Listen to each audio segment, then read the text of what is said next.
Fancy garment and kids mall, sherwani, coat pant, 3 piece, suiting, shirting, tailoring, बच्चे और बच्चियों के लिए कई सारे कपड़ों की वैरायटियां। हमारा पता आयशा नगर पुलिस स्टेशन के सामने, हजार खोली, मालेगांव। प्रोप्राइटर चांद खान।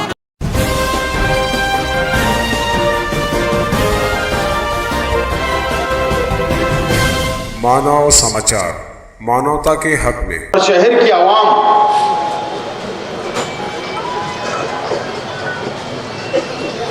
कोई कबूल नहीं कर रहा था और हमारे परिवार के ऊपर जो हमारे परिवार को सदमा हुआ, वर्करों को, शहर की आवाम को जो सदमा हुआ कि शेख खलील साहब के इंतकाल के बाद कोई यकीन नहीं कर रहा था कि शेख खलील साहब का इंतकाल हुआ। बहरहाल हमारा अपना ईमान है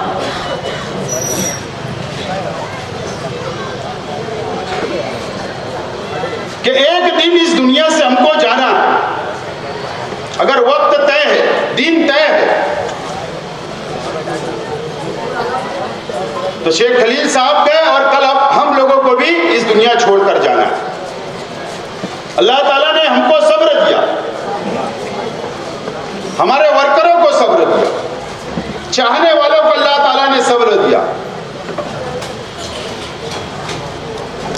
मैं अल्लाह ताला से दुआ करता हूं कि शेख खलील साहब को अल्लाह ताला जन्नतुल फिरदौस में आला से आला मुकाम अता फरमाए। और आज शेख खलील साहब और हमारे परिवार इस जलसे के अंदर मौजूद, शेख रशीद साहब और पूरा परिवार आज हमारा मौजूद है। जो शेख खलील साहब हमको भी नहीं पता था, जो दिखता था हम भी उतना ही जानते थे, लेकिन उनके इंतकाल के बाद जो गरीबों को लेकर चलने का काम, गरीबों की मदद करने का काम, मस्जिद और मदरसों के अंदर जो उनका लेन देन था, कई लोगों की उन्होंने मदद की,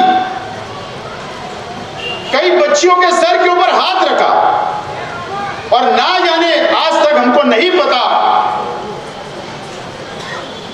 कि उनका दीन के काम में गरीबों के लिए क्या क्या वो करते थे। लेकिन आज मैं घर का एक परिवार का एक हिस्सा हूं। हमारे परिवार ने भी यह तय किया कि जिस तरीके से शेख खलील साहब का गरीबों के साथ हमदर्दी थी, लेना देना था, मदरसा और मस्जिद के अंदर जो काम किया करते थे, जो वो काम करते थे, इंशाअल्लाह हमारा पूरा परिवार उनके कामों को आगे बढ़ाएगा। ये बात का फैसला हमारे अपने परिवार के अंदर हुआ है।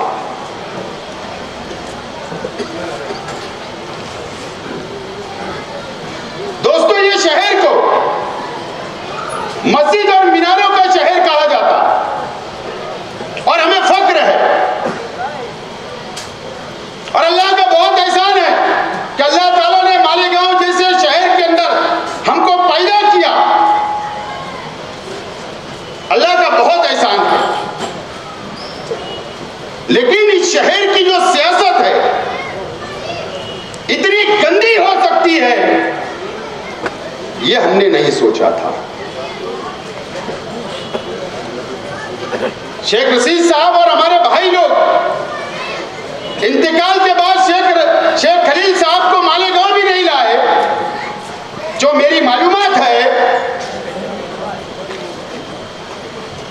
कि हाईवे के इस जानिब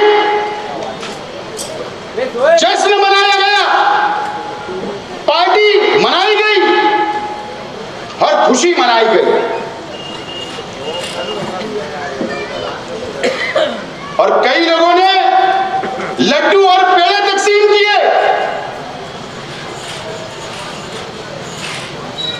हम ये नहीं सोच सकते कि शहर के अंदर किसी के इंतकाल के बाद ऐसी गंदी सियासत होगी। बहरहाल मैं अल्लाह से दुआ करता हूं कि अल्लाह ताला जो लोग ने जश्न मनाया यही दुआ मैं करता हूं उन लोगों के लिए। हमारे परिवार के साथ हमदर्दी रखने वाले, हमारे कार्यकर्ता, खास तौर पर मैं जानबूझकर यह बात बोल रहा हूं कि हमारे गरीब भाई, हमारे कार्यकर्ता, हमारे वर्कर, अगर अपोजिशन के लोग इसलिए खुशी मनाई, इसलिए जश्न मनाया गया, इसलिए पार्टी खाई गई कि अब शेख रशीद साहब के हाथ कमजोर हो जाएंगे, हमारा परिवार टूट जाएगा, हमारे कार्यकर्ता टूट जाएंगे, इसलिए पार्टी बनाई गई। नेमुल बदल अल्लाह ताला देने वाला है, हमारी कोई औकात नहीं है कि नेमुल बदल हम लोग दे सके,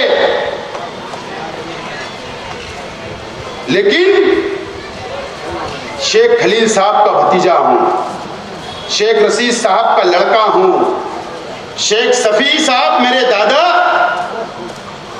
मैं उनका पोतरा हूं, और अनेक मेरे परिवार के लोग, अनेक मेरे भाई, मेरे चाचा के लड़के, हमारे परिवार और शेख रशीद साहब की सरपरस्ती के अंदर, आज शेख रशीद साहब की मौजूदगी के अंदर मैं तमाम ही मेरे कार्यकर्ताओं को और गरीब भाइयों को मैं ये वादा करता हूं, किसी से डरने की जरूरत नहीं है। इंशाअल्लाह जो ताकत के साथ हम लोग आपके साथ खड़े रहते हैं, अगर कहीं जुल्म होता है तो हम आपके साथ खड़े रहते हैं, आपके साथ कहीं नाइंसाफी होती है तो हम लोग आपके साथ खड़े रहते हैं, और इंशाअल्लाह आगे भी हम आप लोगों के साथ खड़े रहेंगे, ये वादा आज आप लोगों से करता हूं। फिक्र करने की कोई जरूरत नहीं है, अल्लाह ताला नेमुल बदल पैदा कर देंगे, अल्लाह की जात से पूरी उम्मीद है।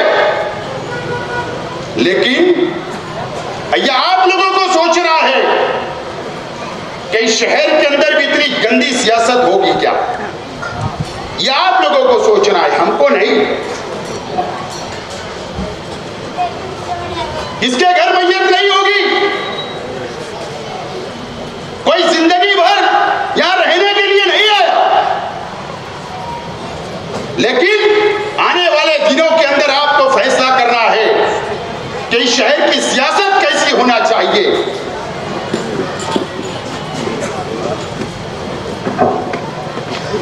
मैं आज आप लोगों से वादा लेने के लिए खड़ा हुआ हूं, ये तमाम ही लोग इस मजमे के अंदर या जहां तक मेरी आवाज जा रही है, आप वादा करो कि आप हमारे परिवार के साथ रहोगे या नहीं रहोगे।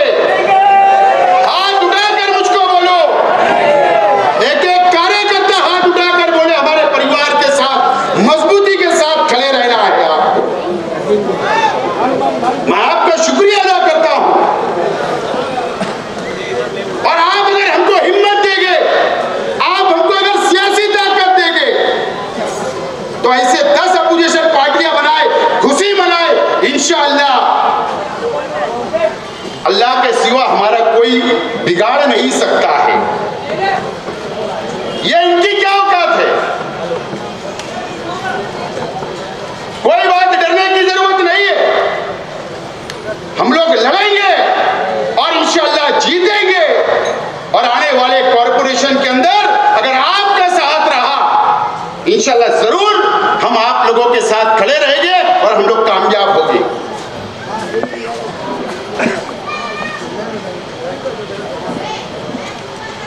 शेख रशीद साहब जब से सियासत के अंदर आए,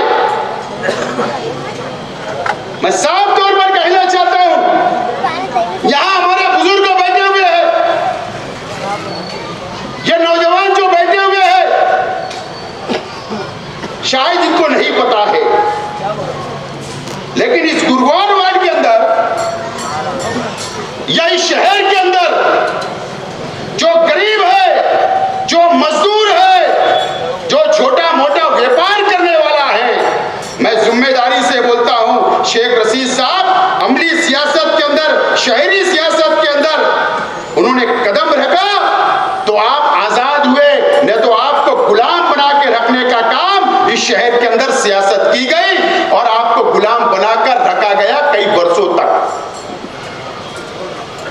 मैं जिम्मेदारी से बोलता हूं, शेख रशीद साहब ने आपको आजादी दिलाई और आज भी शहर के अंदर ऐसे लोग हैं जो आज भी आपको गुलाम बनाना चाहते हैं। मीर जाफर और मीर सादिक का रोल अदा करना चाहते हैं और इस गुरुवार वार्ड के अंदर ऐसे लोग हैं जो अपने जाति मुफाद के लिए आपकी वोटों का सौदा करना इनका धंधा व्यापार है। या आपके कभी सुख दुख में नहीं आएंगे, या आपके अच्छे बुरे कामों में नहीं आएंगे, लेकिन इलेक्शन आएगा, आपसे वोट ली जाएगी और बाद में जाकर दूसरे ही दिन आपकी वोट को बेच दिया जाएगा। फिर आपको गुलाम बनाने का काम इस गुरुवार वार्ड में होगा। मैं आज गुरुवार वार्ड के आवाम से कहना चाहता हूं कि आने वाले दिनों के अंदर आपको यह साबित करना होगा कि आप गुलामी की जिंदगी नहीं जियोगे, आप आजाद जिंदगी जियोगे। यह फैसला इस गुरुवार वार्ड के आवाम को साबित करना पड़ेगा कॉर्पोरेशन के चुनाव के अंदर। दोस्तों, वक्त बहुत कम है, लेकिन आज एक नया मुद्दा, नया मामला इस महाराष्ट्र के अंदर चल रहा है। क्या चल रहा है? औरंगाबाद का नाम बदल दिया गया, उस्मानाबाद का नाम बदल दिया गया। यह फितना जो आया नाम बदलने का, यह फितना किसने रख के गया, यह बता दो मुझे।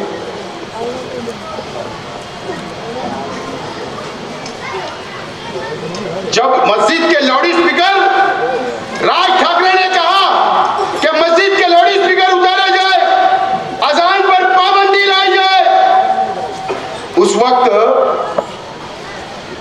यही राष्ट्रवादी कांग्रेस पार्टी की सरकार, यही कांग्रेस पार्टी, राष्ट्रवादी और शिवसेना की सरकार ने राज ठाकरे के 29,000 कार्यकर्ताओं के ऊपर गुना दाखिल करके जेल में डाल दिया और वो दुकान बंद हो गई। औरंगाबाद के अंदर अकबरुद्दीन अवैसी आया, हम भी दरगाह पर जाते, हम भी मजारों पर जाते, लेकिन हम फोटो नहीं खिंचाते, कैमरे वालों को नहीं ले जाते, टीवी चैनल वालों को नहीं ले जाते। एक स्क्रिप्ट लिखी गई थी बीजेपी के साथ मिलकर और औरंगजेब रहमतुल्लाह अलैह उनकी मजार के ऊपर जाकर शूटिंग की गई, प्रेस वालों को ले जाया गया और वहीं से यह फितने ने जन्म लिया। उसके बाद भारतीय जनता पार्टी और ये सब शिवसेना के लोग सामने आए और मुखालफत की, और यही वजह है कि अगर मैं मजम्मत करता हूं शिवसेना वालों की, मैं मजम्मत करता हूं कि जो औरंगाबाद का नाम तब्दील किया गया, हम हमारी पार्टी के प्लेटफॉर्म से बोलेंगे, लेकिन ये दोनों भाइयों ने, असदुद्दीन अवैसी और अकबरुद्दीन अवैसी ने, इन्होंने इस हिंदुस्तान के मुसलमानों को का सत्यानाश करके रखा है, बर्बाद करने के ऊपर तुले हुए हैं। ये मुसलमानों को मरवाना चाहते हैं, मुसलमानों का कत्ल आम करना चाहते हैं, इनके वजह से मुसलमान मारे जा रहे हैं। आज मैं जिम्मेदारी से बोल रहा हूं, हमको आंख खोलना चाहिए। हम हिंदुस्तान में रहते, मरकज के अंदर भारतीय जनता पार्टी की सरकार है, कल सरकार महाराष्ट्र में तब्दील हो गई, कांग्रेस, राष्ट्रवादी और शिवसेना की सरकार चली गई। अब कल से क्या होगा?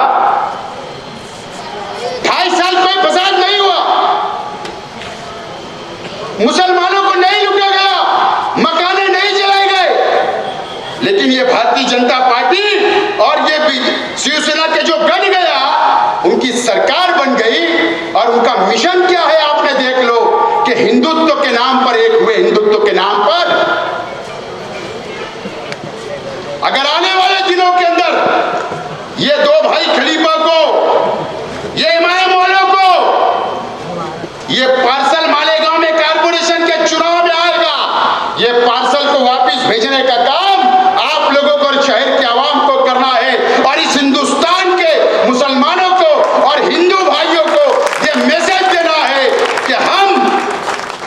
इस हिंदुस्तान के साथ है, हिंदुस्तान के मुसलमानों को मरने नहीं देंगे। ये बात का फैसला आप लोगों को करना है। मैं आप लोगों से 1 मिनट के अंदर मेरी बात खत्म करूंगा कि मैंने क्योंकि उन्वान दिया था कि मुकामी एमएलए ने राज्यसभा के अंदर क्या सौदा किया, इसलिए मुझे बोलना पड़ रहा है, वक्त कम है। 16 जून की बात बोल रहा हूं, लिख लो। 16 जून